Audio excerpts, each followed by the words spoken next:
Hey y'all, it's me, Lynn Daniel here on the Buddies On channel. How are you today? I hope you all are blessed and highly favored, such as me. I'm very grateful for you all joining me here on the Buddies On. So today I just wanted to come and talk to you all a little bit about how I chose my doctoral program. And yep, that's what I want to talk about, you all. Okay, so let's start. So those of you who don't know, I am in my fifth and final year of my program of studies in reading language, literacy, and leadership. And it is a 5-year program. It's been very rigorous, very time consuming. It's been a great learning opportunity. And of course, a big commitment with time and expenses and all of that stuff. But my first number one suggestion to you is that you choose a study that you are passionate about. That's the word that people use and seem to recognize, the word passionate. You have a sense of commitment and fulfillment that comes from whatever you choose. I mean, that's what I recommend. Some people are going to make decisions solely based on income potential, networking potential, or different things like that. That's okay if that's what you want to do. But for me, with my program being a 5-year commitment, I definitely wanted something in literacy, reading, something dealing with language, learning of the English language, and then learning of other languages, same, similar linguistic principles and all, but primarily from an instructional viewpoint. And so in that component of my studies, there was also the instructional leadership. So leadership of programs or leadership roles and how to lead literacy efforts, if you will, not just programs, but efforts. So yeah, pick something that you love. I think that's important because more so than just looking at finances or your networking potential, you're going to meet people. It doesn't matter which program you're in, you're going to meet people. Hopefully, you're at a school that you really like and respect, and you like the cadre of students who are there, and because those students will become your colleagues, and you all will more than likely have interactions through, you know, different programs for graduates, and the alma mater association, or whatever they call it. I can't remember the name of it right offhand. So you want to, be at a school where you're going to like the people pretty much, so you all can continue to stay in touch with each other. So you're going to build a base of professional um, friends, mentors, and stuff like that through your school. Um, so pick something that you really like, because that way when it gets hard, you'll stick with it. Another thing, you might want to look at convenience.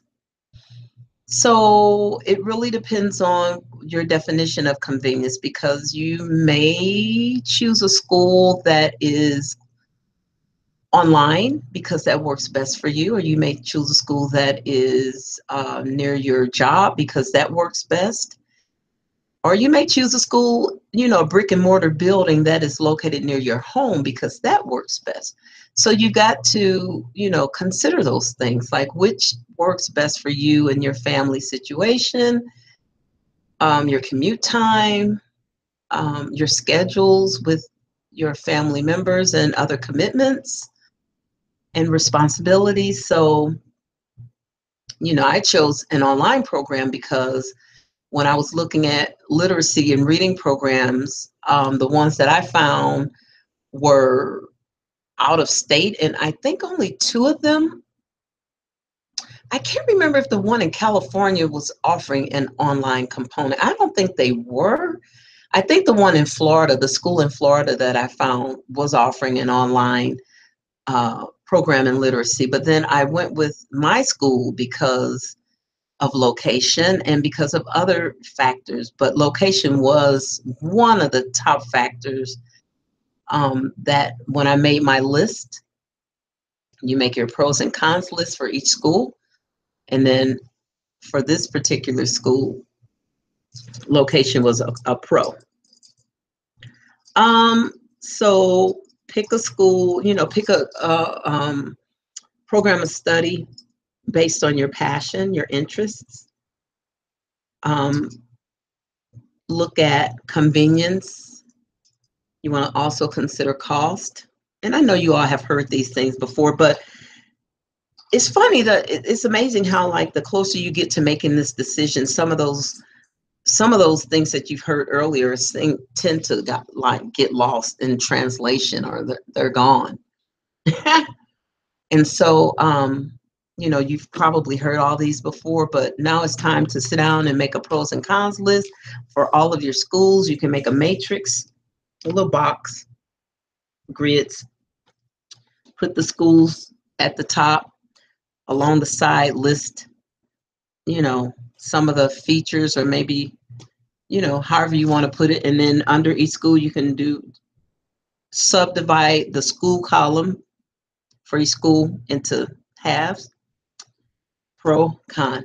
And then all of your categories along the side: tuition, length of program, is residency required, degrees offered, do they offer the EDD and the PhD, or any other, like I got the EDS, but that's a step after the master's and before the PhD. And other things like that, just list them out. The size, it may be important for you to be in a relatively small cohort or in a school that maintains smaller groups, learning groups.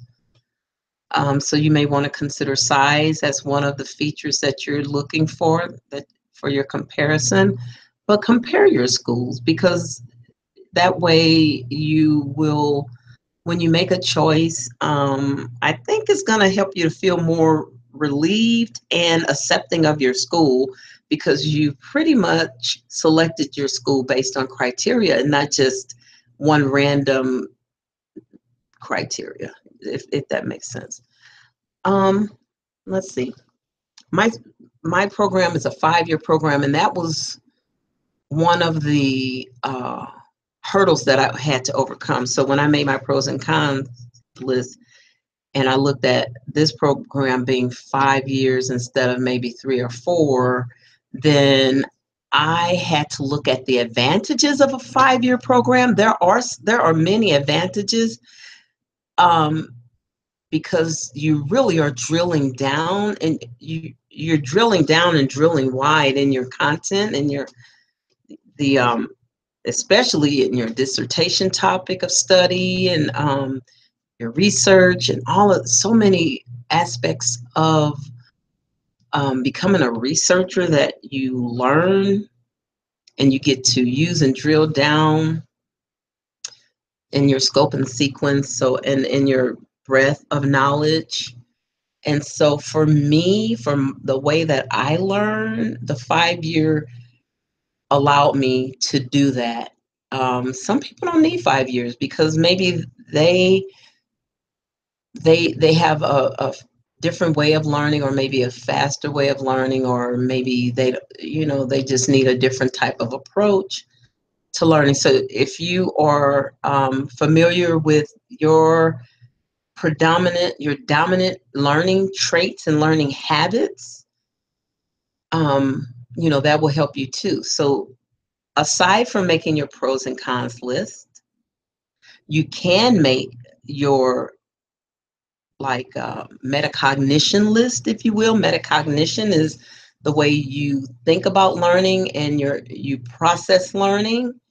And so if you can list out your metacognition list that looks at your study habits,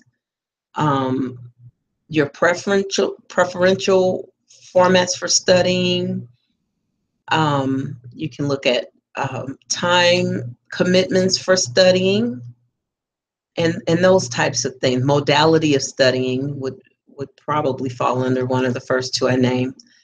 Um, let's see what else could go under studying. So modality of studying, some of like for me, I really like I'm still tactile when it comes to the text that I'm reading.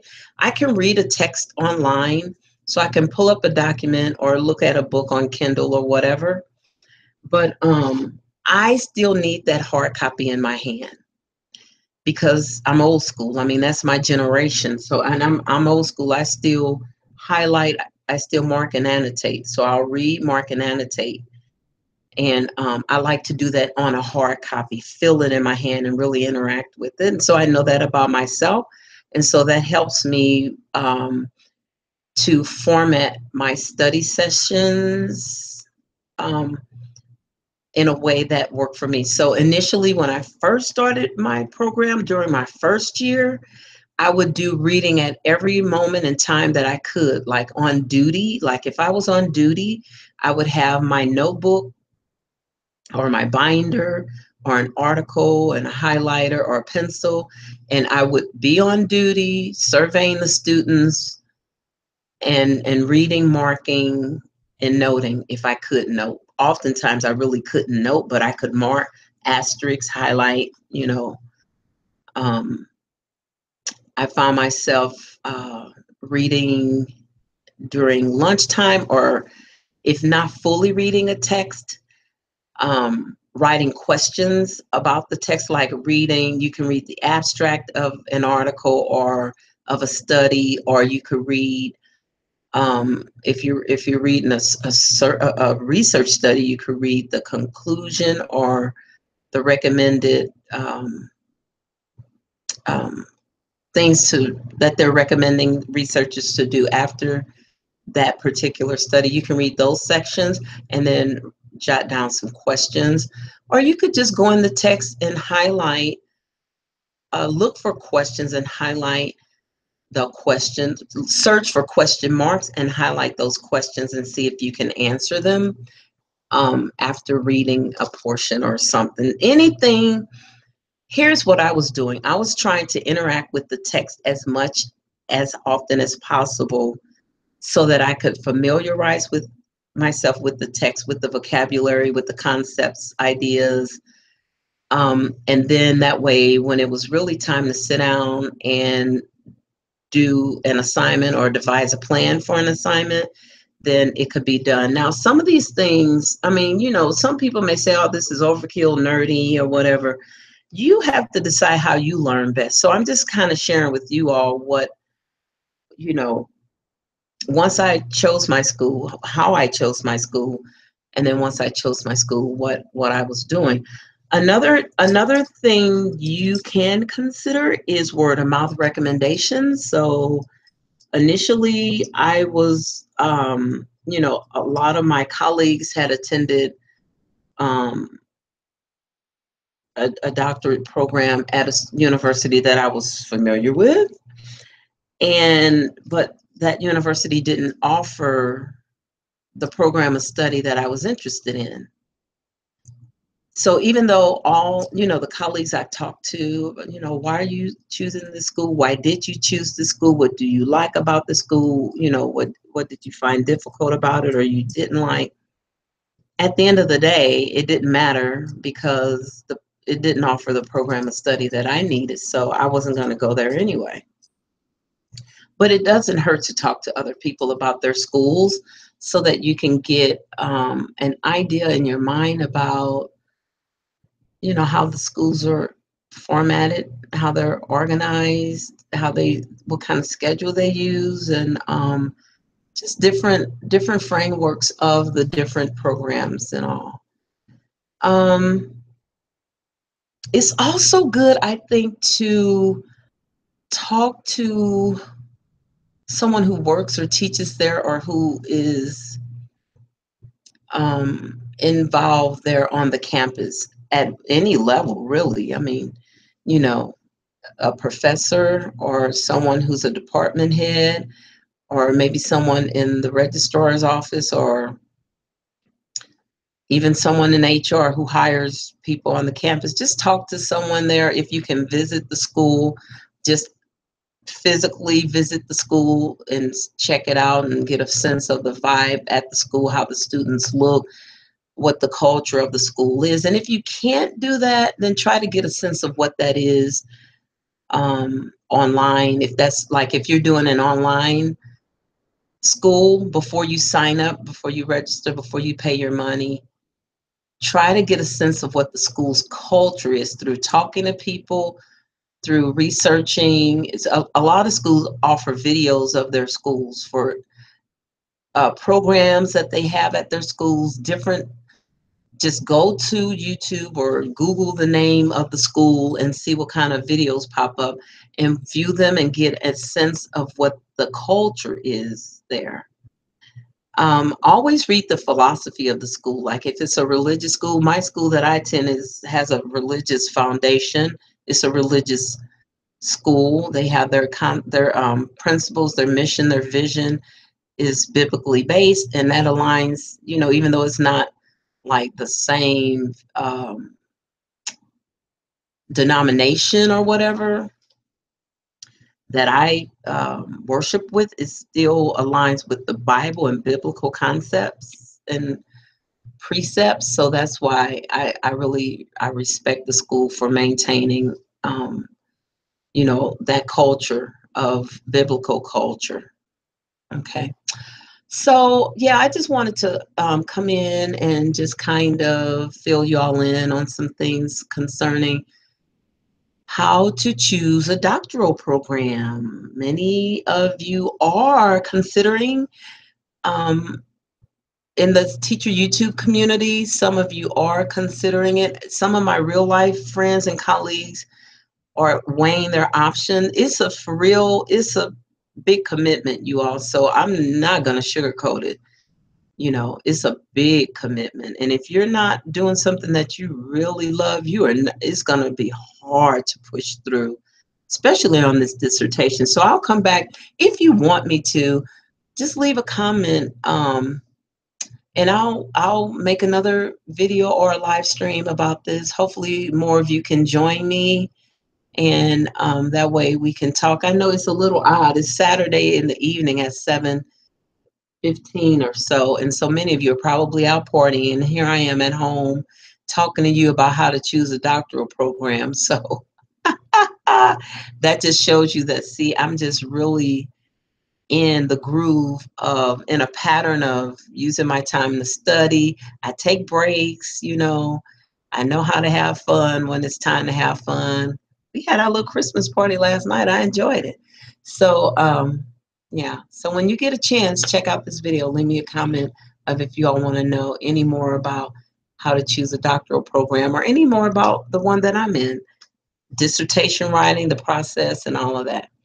All right, I'll just share my experience, okay, and let you know how it all goes from my viewpoint. Thank you so much. Be blessed. Bye.